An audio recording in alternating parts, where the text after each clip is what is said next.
guru mulia kami semua, yaitu Al-Habib Jindan dan Al-Habib Ahmad dari Jakarta.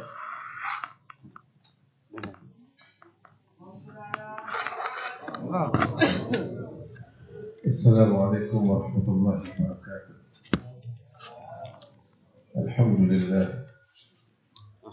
ala ma an'ama wa ala ma takarrama wa sallallahu sallim wa barik wa karrim ala sayyidina Muhammadin al-habib al-a'zam wa ala alihi wa sahbihi wa man ala sirkihim fadalla ma ba'du. Alhamdulillah. Para habaib, para kiai, para hadirin yang dimuliakan oleh Allah Subhanahu wa taala. Dari sejak awal kita mendengarkan dari guru-guru kita, tetamu kita, para asatidzah, nasihat-nasihat yang mengingatkan kita tentang tujuan kita diciptakan oleh Allah di muka bumi ini, yaitu agar kita mengabdi kepada Allah, menghamba kepadanya dengan sebaik-baiknya penghambaan, totalitas kepada Allah. Kita jadikan Allah sebagai prioritas utama kita, dan kita jujur kepada Allah Subhanahu wa ta'ala. Hadirin yang dimuliakan Allah, kita hidup di dunia sementara. Panjang apapun kita hidup, siapa di antara kita yang hidup dan mau hidup 1000 tahun, 200 tahun, 100 tahun pun nggak ada. Amal umat di beda sisi, umur umat itu karena 60 tahun, 70 tahun. Wabali pun menjadi dewasa, dan sedikit yang melampaui. Kita hidup sementara, sesaat, dan untuk tujuan besar. Tujuan besar ini dinyatakan oleh Allah Ta'ala di dalam Al-Quran. Wa ma khalaqtul jinna wal insa illa liya'budun. Kami tidak ciptakan jin dan manusia melainkan hanya untuk menghamba kepadanya, mengabdi kepadanya, menjadi pelayannya. Semua diberikan oleh Allah. Apa yang ada di muka bumi ini diberikan oleh Allah kepada kita untuk apa? Ini semua diberikan oleh Allah Subhanahu wa ta'ala kepada kita sekalian agar kita jadikan sebagai sarana untuk tujuan besar. Apa tujuan besarnya? Mengabdi kepada Allah. Dunia yang dimiliki oleh seseorang, harta, kedudukan, jabatan, kekayaan, apapun bentuknya, itu semua pada hakikatnya adalah amanat yang Allah titipkan kepadanya untuk dia gunakan sebagai alat sarana di dalam penghambaan kepada Allah Subhanahu wa ta'ala. Dan Allah berjanji kepada siapapun di antara kita yang hidup di muka bumi ini dengan tujuan itu, Allah berjanji akan memberikan kepadanya anugerah besar, surga yang begitu agung sebagaimana dinyatakan oleh Allah Ta'ala di dalam hadis qudsinya, a'adatu li'ibadi as-salihin ma la 'ainun ra'at wa la udhunun sami'at wa la khatara 'ala qalbi bashar. Aku persiapkan untuk hamba-hambaku, semua hambaku. Untuk siapa? Hamba-hamba pemimpi? Bukan. Yang hanya bermulut besar? Bukan. Tapi untuk hamba-hamba yang bagaimana? Hamba-hamba yang saleh kepada Allah, yang bertakwa kepada Allah, menghamba kepada Allah. Allah persiapkan untuk mereka apa? Surga yang belum pernah dilihat oleh mata, belum pernah didengar oleh telinga. Hayalan pun nggak sampai ke situ. Anugerah yang agung dari Allah, mudah-mudahan Allah berikan kepada kita sekalian. Tetapi anugerah ini hanya diperuntukkan oleh Allah bagi mereka yang menghamba, yang bertakwa. Hadirin yang dimuliakan Allah, kita diajari oleh Nabi Muhammad SAW. diajarin oleh beliau agar senantiasa mengingat tujuan ini. Jangan sampai kita terlena, jangan sampai kita melupakan tujuan agung ini.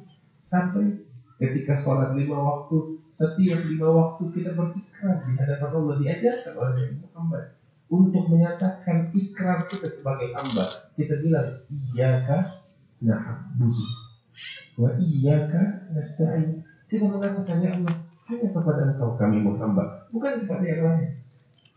Kita bukan abdi siapapun, kita adalah abdi Allah, hamba Allah Subhanahu wa Ta'ala. Untuk Dia kita hidup, untuk Dia Allah kita mati, untuk Dia kita persembahkan segala apa yang kita miliki. Maka ini kita nyatakan dalam sholat kita, inna sholati wa nusuki wa mahyaya wa mamati. Sesungguhnya sholatku, ibadahku, hidupku, matiku, semuanya ini kita persembahkan untuk siapa? Untuk manusia, untuk pejabat, untuk pemimpin, untuk sahabat, untuk majikan. Enggak. Kita persembahkan ini untuk siapa? Lillahi rabbil alamin. Hanya kepada Allah. La syarikalah, bukan kepada yang lain. Siapa mereka yang lain? Hingga kita persembahkan sesuatu yang paling berharga yang Allah berikan kepada kita untuk mereka. Siapa mereka? Maka karena Quran ada yang ilmu ada tahu. Kita persembahkan ini semua untuk Allah Subhanahu wa Ta'ala. Tidak ada lagi lain. Ini ikrar setia kita kepada Allah. Dan tahu, ketika kita berikrar demikian 5 waktu di dalam sholat kita, yang paling penting di atas itu semua adalah kejujuran kita kepada Allah di dalam ikrar ini. Sebab di hari kiamat yang membawa manfaat bagi seseorang bukan komat kamitnya ketika dia membaca zikir-zikir sholat itu. Tahu yang membawa manfaat apa? Yang membawa manfaat bagi seorang hamba di hari kiamat, kejujuran kepada Allah. Hadza yauma yanfa'us shadiqina sidquhum. Hari ini kata Allah, saat ini yaitu di hari kiamat adalah hari di mana orang-orang yang jujur kepada Allah mengambil manfaat dari kejujuran mereka. Dan tanyakan kepada diri kita, apakah kita telah menjadi orang-orang yang jujur tersebut kepada Allah atau tidak? Hadirin, waktu kita terbatas. Sesaat kematian ketika datang tanpa jadwal, nggak bisa diundur. Siapa yang bisa mengundur? Siapa yang menjamin dirinya saat ini bisa pulang ke rumahnya? Nggak ada. Dan ketika kematian menjemput, saat itu kita semua akan sadar tentang tujuan kita diciptakan oleh Allah. Saat itu kita akan menyadari dunia yang selama ini menipu kita nggak ada artinya, nggak ada harganya. Jabatan yang dikejar-kejar nggak ada artinya, nggak ada harganya. Saat itu kita akan menyadari yang berharga 2 rakaat yang tulus kita lakukan untuk Allah di kegelapan malam. Yang berharga adalah ketika kita menangis di kegelapan malam untuk Allah. Ketika kita mengucap subhanallah, alhamdulillah, wa la ilaha illallah, wallahu akbar dari dalam lubuk hati kita yang paling dalam. Itu yang paling berharga. Saat kita di dalam kuburan kita, saat itu kita akan menyadari bahwasanya apa yang diributkan oleh manusia saat ini di luar sana nggak ada harganya, nggak ada artinya. Kita akan berharap kita bisa balik lagi di dalam kehidupan dunia untuk mengejar ketinggalan kita. Hai, tetapi nggak mungkin balik. Saat itu, sebagaimana Allah Ta'ala katakan di dalam Al-Quran, Allah mengatakan tentang orang-orang yang dahulu lalai, lupa, atau berpaling dari tujuan agung ini, tujuan hidupnya ketika dia diciptakan oleh Allah. Dia akan mengatakan, Rabbirji'un, ya Allah kembalikan saya kepada kehidupan ini. La'amli a'malu salihan fima tarak. Siapa tahu saya bisa mengejar ketinggalan saya di dalam beramal saleh. Tapi Allah katakan, kalla, ya ada kembali bakal. Innaha kalimatun huwa qa'iluha wa min wara'ihim barzakhun ila yaumi yub'atsun. Tidak ada lagi kata kembali. Barzakh sampai mereka dibangkitkan oleh Allah. Hadirin yang dimuliakan Allah, ayo mari perkumpulan yang semacam ini kita mendengar apa yang disampaikan oleh para tetamu kita, para doa yang mengajak kita untuk kembali kepada majelis yang diadakan, majelis ilmu. Alhamdulillah, nggak ada alasan bagi kita lagi di berbagai tempat majelis diadakan, pengajian, majelis maulid, majelis salat ala Nabi Muhammad sallallahu alaihi wasallam diadakan. Itu semua tujuannya apa? Untuk ini mengingatkan kita dan peringatan sudah datang kepada kita. Cuma kita mau nggak mengambil peringatan? Mau nggak kita mendengar? Pada hakikatnya ini agama semuanya sudah sampai kepada kita. Jadi nggak ada alasan lagi untuk kita berpaling. Nggak ada alasan lagi untuk kita terlena. Nggak ada alasan. Seruan Allah sudah datang kepada kita. Seruan Nabi Muhammad sudah sampai kepada kita melalui mereka para ulama. Lantas apa yang membuat kita lupa? Apa yang membuat kita terlena?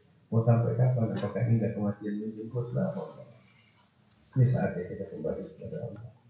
Alhamdulillah, nikmat dari Allah kita bisa berkumpul dengan para habaib kita, para ulama kita, para doa kita. Mudah-mudahan perkumpulan ini membawa keberkahan pada kita sekarang. Tetapi ambil kabar. Sekarang kita ngumpul begini. Hari ini apa?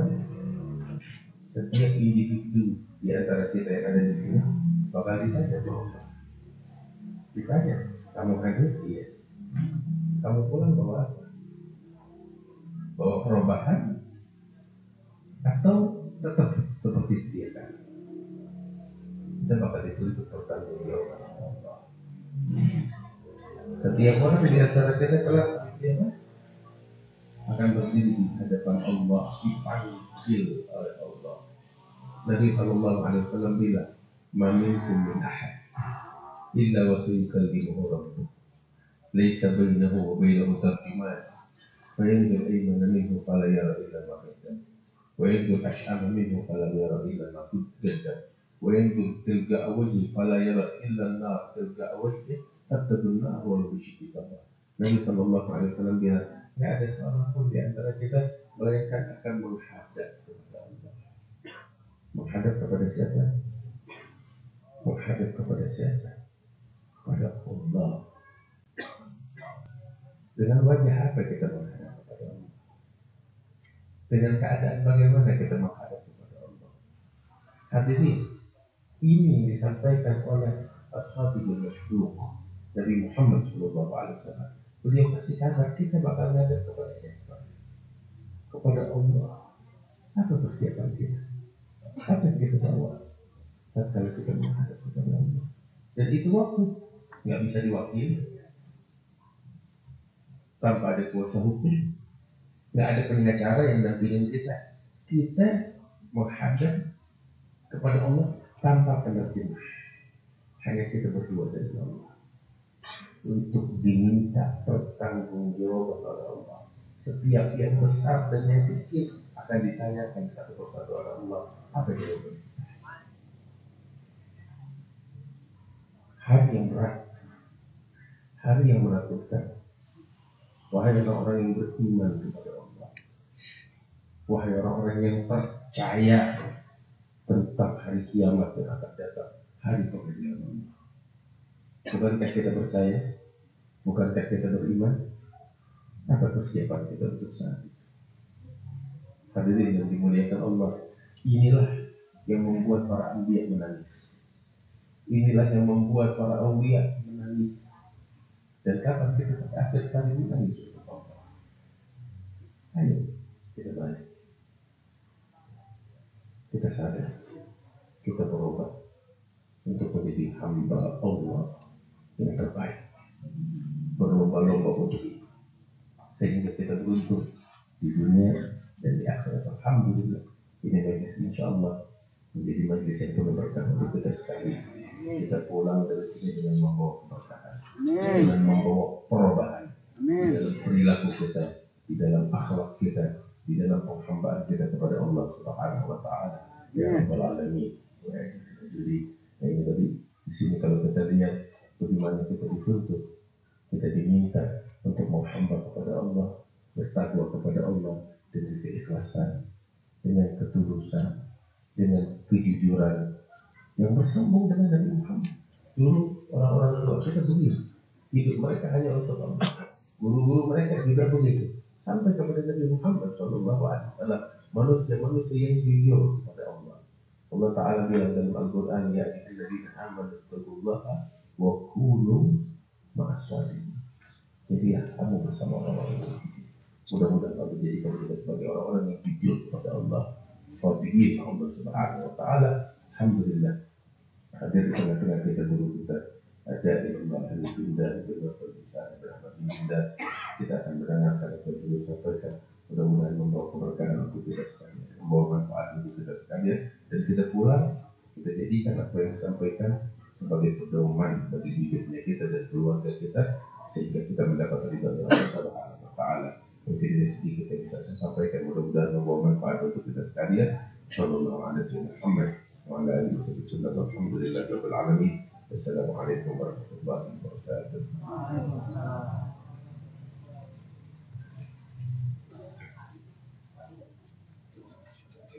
Assalamualaikum warahmatullahi wabarakatuh. Alhamdulillah, wassalatu wassalamu ala sayyidina wa habibina sayyidina Rasulillah Sayyidina Muhammad bin Abdullah wa ala alihi wa sahbihi wa mawalah ma ba'd. Kita bersyukur kepada Allah Subhanahu wa Ta'ala yang telah memberikan keberuntungan kepada kita untuk hadir, untuk mendengar, dan insya Allah untuk mengamalkan dan diterima oleh Allah Subhanahu wa Ta'ala di majlis yang mulia ini, majlis Nur Karim. Mudah-mudahan Allah Ta'ala hubungkan majlis ini nyambung dengan majlisnya para awliya wa salihin di Kota Karim.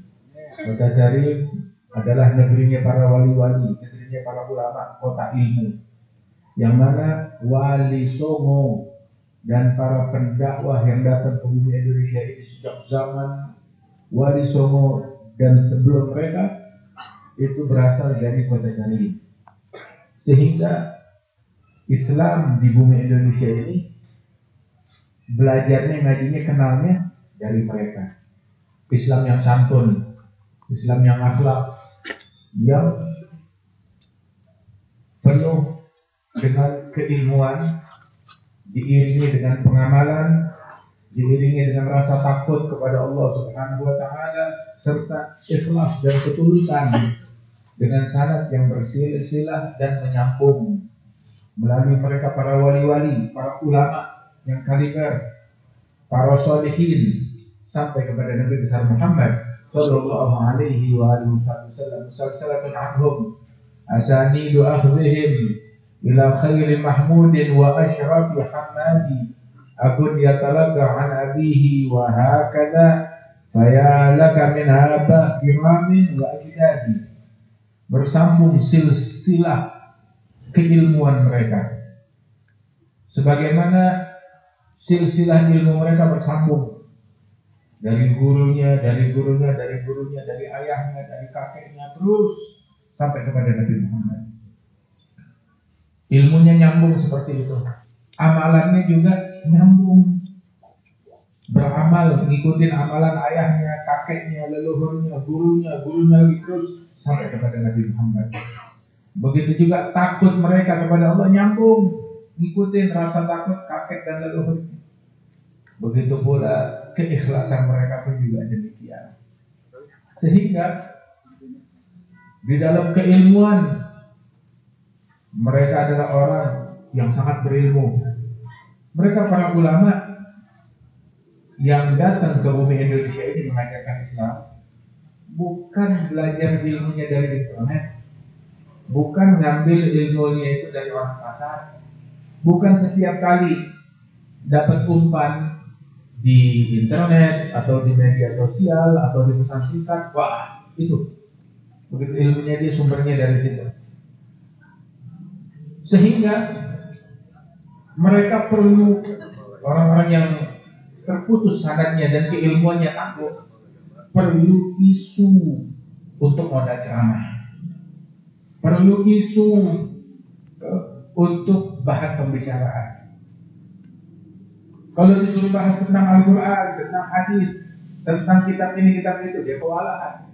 Tapi yang dibahas tentang isu ini, tentang isu itu, dia nggak ada habisnya. Dan melebalkan kepada isu-isu tersebut dengan level agama.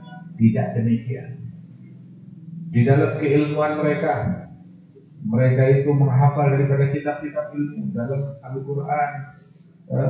Itu kalau ditelusuri itu pada leluhurnya Wali Songo, Fulan bin Fulan, Fulan bin Fulan, wulida bi Syarif, wa hafiz Al-Quran Al-Azim, wa qara'a muhadzab wa tanbih, wa ta'addabah bi abi. Jadi kalau di masyarakat Arabi itu setiap para ulama yang disebutkan di situ disebut namanya Fulan bin Fulan, lahirnya di kota Karim. Kemudian dia telah sukses hafal Al-Quran Al-Azim. Kemudian dia peringkat keilmuannya mencapai keilmuan yang paling top dalam mazhab Syafi'i, kitab Muhadzab dan kitab Tanbih. Dan mereka mengambil sanad bukan cuma melalui guru-gurunya saja, tetapi ayah mereka adalah guru mereka. Ngambil ilmu dari ayahnya, ngambil adab dari ayahnya dalam keilmuannya. Hingga sampai dulu itu bilang bahwasanya dha'ufat himmatut tullab wala hafidhu fil fiqh illa bil muhadzab. Semangat orang sekarang udah kendor. Semangat para santri sekarang lemah hingga mereka dalam keilmuan cuma hafal kitab Muhadzab saja atau kitab Muhadzab. Sebanyak 2 kali kitab Al-Quran. Itu kitab Muhadzab. Di atasnya kitab Minhaj. Itu waktu kitab Minhaj karangan Imam Nawawi, kitab fikih itu yang mentahqiq Minhaj, maka dia diizinkan untuk berfatwa dalam mazhab Syafi'i sumber dari kitab tersebut. Itu kitab Minhaj karangan Yahya bin Sharaf An-Nawawi. Begitu sampai kitab itu di kota Karim, dibaca sampai di tangannya para ulama, para leluhurnya Wali Songo. Mereka baca kitab tersebut, tahu apa yang mereka katakan? Itu mereka tutup itu kitab dengan kuat dan berkata, "Idzan faquhal bawgalun." Kalau kitab fikih seperti ini, ringkas, simpel, mudah, gampang, tukang sayur bakal jadi ulama semuanya. Tukang sayur bakal jadi ulama semuanya. Padahal kitab tersebut disyarahkan lebih dari 1000 syarah. Tidak ada kitab yang dikarang oleh para ulama yang memiliki syarah, ditulis syarah penjelasan oleh para ulama sebanyak kitab Minhaj yang disyarahkan oleh para ulama, lebih dari 1000 syarah terhadap kitab Minhaj tersebut. Sebagian syarah Minhaj tersebut ada yang sampai 10 jilid, 12 jilid. Masya Allah, kitab yang penuh berkah, yang sangat luar biasa. Yang kalau orang ulama sekarang pun juga disodorkan kitab Minhaj, dia bingung untuk menjelaskan ibarat yang ada di dalam kitab-kitab tersebut. Dalam keilmuan mereka luar biasa. Imam Syekh Abu Bakar bin Salim itu santri kelas 1, santri baru yang baru datang belajar kepada beliau. Pertama kitab yang diajarkan kepada santri tersebut adalah kitab Minhaj. Itu santri pemula ngajinya kitab Minhaj. Karena Imam Nawawi. Bagaimana santri seniornya? Itu dulu Syekh Abu Bakar bin Salim, beliau Di antara para gurunya adalah Syekh Umar Bapak Karomah. Udah ngaji segala hal dalam ilmu fikih, dalam ilmu hadis, dalam ilmu tasawuf. Itu salah satu momen beliau di dalam mengkaji ilmu tasawuf. Itu dibacakan di dalam kitab tentang keramatnya para wali-wali. Maka Syekh Abu Bakar bilang kepada gurunya, ya Syekh Umar, coba seperti apa sih keramatnya para wali-wali? Keramatnya para wali-wali bukan cuma sekedar cerita. Bilang keramat wali-wali itu kalau mereka makan korma, jadi biji korma ini ada sisa bijinya, dilempar ke tanah langsung tumbuh itu biji korma jadi pohon korma saat itu juga. Kalau begitu dilempar ke tanah langsung tumbuh pohon korma saat itu juga, tumbuh membesar langsung berbuah di bukan musimnya, buahnya matang. Subhanallah. Terus Syekh Abu Bakar bin Salim ini muridnya melihat begitu, wah korma enak, enaknya kita makan pakai ikan. Begitu ikannya ada di Jabiah, coba ambil di kolam tempat wudhu, tempat wudhu nggak ada ikan di sana. Syekh Abu Bakar bin Salim, ada ikan, ambil ikan di kolam tempat wudhu. Dikeluarkan ikan laut dari bak air wudhu, dikeluarkan. Nah itu makan itu murid-murid yang lain melihat dulu, masya Allah, kita baca keramat, mereka melihat keramat langsung. Dulu santri sama murid seperti itu, sampai mereka bilang dulu, Habib Abdullah bin Syafi'i, la yakun talib ilm man lam yuhafidh ala qiyamil lail wala ala salatil jamaah. Tidak pantas menyandang gelar santri orang yang tak bangun malam dan tak sholat jamaah. Tidak sholat jamaah, jangan ngaku santri. Tidak sholat malam, tidak tahajud, jangan ngaku santri. Habib Abdullah Syafi'i juga beliau bilang, santri nggak sholat duha, jangan ngaku santri. Santri nggak sholat witir, jangan ngaku santri.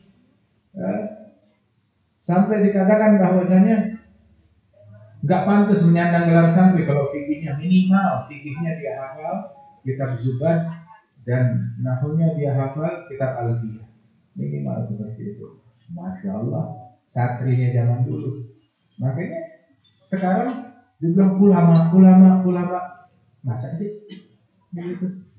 Sungguh, kalau diceritakan tentang ulama yang jahat, ulama yang ulama bertebaran di mana-mana. Kalau zaman dulu ulama mungkin ada. Kalau sekarang udah ada ulama yang ada cuma tinggal sunya, jahatnya doang. Ulamanya tinggal sunya aja. Ulamanya nggak ada. Waliyahillah. Inilah kita tiba di zaman tersebut. Orang dulu ilmunya bersangat nyambung, amalannya juga luar biasa. Ada satu orang sholat ibadah, sholatnya bagus. Ditanya, kamu ulama? Bukan. Kamu guru? Bukan. Tapi sholat kamu seperti sholatnya para ulama. Ini sholat saya ngikutin sholatnya ayah saya. Dia ngikutin sholat ayahnya dan gurunya terus. Jadi saya belajar sholat seperti ini. Jadi amalannya pun juga seperti itu. Radhiyallahu anhum ajma'in. Kalau tadi disebut amalannya para ulama itu, Imam Abdullah bin Hasan Al-Tahir, malam setiap hari baca la ilaha illallah 25.000 kali, sholawat 25.000 kali. Itu amalannya mereka. Itu ulama kayak begitu. Belum lagi Al-Qur'annya kalau duha 10 juz, kalau malam 10 juz. Belum tahajudnya, belum ibadah-ibadah yang lain. Imam Al-Hasan bin Shalih Al-Bahr menutup ibadahnya, tahajudnya dengan 2 rakaat. Tahajudnya banyak tapi ditutup dengan 2 rakaat. Rakaat pertama baca Al-Quran dari awal hingga khatam. Rakaat kedua dia baca surat Al-Ikhlas, nggak banyak, cuma 90 kali. Tuh. Orang dulu seperti itu. Itu ulama macam itu ulama. Tahu ulama seperti apa? Imam Abdullah bin Hasan bilang, ma fa'altu makruh wa la haramtu bi fi'li makruh. Hafidtu a'ta as-sab'ah ma saratuha illa bi ta'ah. Saya dari kecil tidak pernah berbuat perbuatan yang makruh. Bahkan terlintas di hati saya untuk menjadi perbuatan makruh, nggak pernah terpikir di hati saya untuk melakukan perbuatan yang makruh. Saya jaga anggota tubuh saya sehingga tidak bergerak melainkan dalam ketaatan. Nggak ada waktu buat ngobrol, nggak ada waktu untuk ngobrolin situasi bagaimana, politik bagaimana, negara bagaimana, pejabat bagaimana. Sibuknya sama Al-Quran, sibuknya amal zikir. Seperti Allah Ta'ala nyatakan tentang sahabat Rasulullah, dilihat lagi ngapain? Tarahum Ruk'an sujada yabtaghuna fadlan min Allah wa ridwana simahum fi wujuhihim min atharis sujud. Kalau kamu lihat mereka, kamu bakal dapat pemandangan. Pemandangannya apa? Tidak lebih dari perkara-perkara 5 ini yang disebut oleh Allah dalam Al-Quran. Kalau kamu lihat mereka lagi rukun, atau lagi sujud, atau lagi mencari yabtaghuna fadlan min Allah wa ridwana, mencari anugerah Allah, atau sedang mencari keridhaannya Allah Ta'ala. Itu yang mereka cari. Mereka nggak cari ridhonya manusia, mereka nggak cari ridhonya pejabat, mereka nggak cari muka kepada rakyat, mereka nggak cari suara, tidak. Yang mereka cari ridhonya Allah. Fadlan min Allah, anugerah Allah, waridwan, dan keridhaan Allah. Simahum fi wujuhihim. Tahu pemandangannya kalau kamu lihat mereka? Nampak atharus sujud. Atharus sujud bukan jidat digitumin pakai arang, bukan itu. Atharus sujud, bekas-bekasnya sujud yang mereka lakukan di dalam tahajud mereka dengan linangan air mata, nangis, tunduk patuh kepada Allah, itu khusyuknya nampak sampai di wajah. Imam Al-Hasan Al-Basri bilang, orang dahulu kalau baca satu ayat dalam tahajudnya, dia baca satu ayat, diulang-ulang ayat tersebut sejam, 2 jam, 3 jam, 4 jam. Baca satu ayat, dia renung sampai nangis. Satu ayat dia pakai buat tahajud, diulang-ulang buat tahajud. Pagi harinya kelihatan wajahnya, tangisannya, kejujurannya, amanatnya, khusyuknya, takutnya kepada Allah Ta'ala, keikhlasannya nampak di wajah. Orang sekarang sepanjang malam, Al-Hasan Al-Basri ini, tabi'in. Orang sekarang malam baca Quran dari awal sampai akhir, tapi pagi nggak ada bekasnya. Itu zamannya beliau. Tapi zaman beliau orang masih baca Al-Quran, masih tahajud. Al-Hasan Al-Basri mengkomplain orang yang tahajud di malam hari, baca Al-Quran sebanyak-banyaknya, dikomplain pagi nggak ada bekasnya, nggak nampak. Itu orang yang dikomplain, yang ditegur oleh Al-Hasan Al-Basri. Kalau ada di zaman kita sekarang, kita tawasul kepada dia, turun hajat dari Allah Ta'ala, dikabulkan oleh Allah Ta'ala. Orang yang dikomplain oleh Al-Hasan Al-Basri, itu kalau ada di zaman kita tawasul akan suatu hajat kita masih dikabulkan. Orang yang dikomplain oleh Al-Hasan Al-Basri, kalau di zaman kita itu adalah wali besar, kita bakal cium bukan cuma tangannya, kakinya dicium. Sama orang yang dikomplain oleh Imam Al-Ghazali, oleh Imam Sya'rani, dalam kitab mereka, ini ulama gak beres ini kan itu. Kalau ada di zaman kita, wali besar itu sungguhan. Kalau kita tawasul kepada Allah, mereka dikabulkan doa. Subhanallah. Tapi zaman kesini makin terpuruk, makin mundur. Ada zaman ilal wara wa ahluhu kama tara wa sayruhum kasayrihi ilal wara.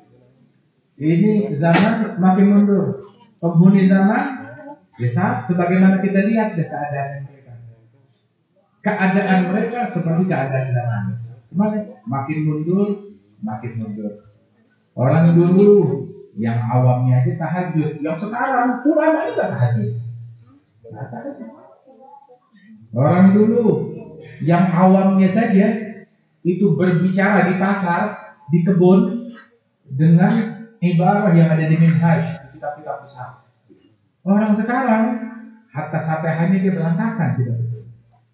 Nah kita sekarang paling tidak coba datang kepada ulama, kepada kiai, kepada ajengan, kepada muallim, ke ustaz, kiai, ajengan, tolong perbaiki bacaan Fatihah. Fatihah saya udah benar atau belum? Kita hidup berapa tahun dalam Islam? 10, 20, 30, 40, 50 tahun. Ada orang 60 tahun usianya Fatihahnya masih salah. Padahal la sholata liman lam yaqra bi ummil kitab. Tidak ada sholat yang diterima kalau orang Fatihahnya tidak dia baca.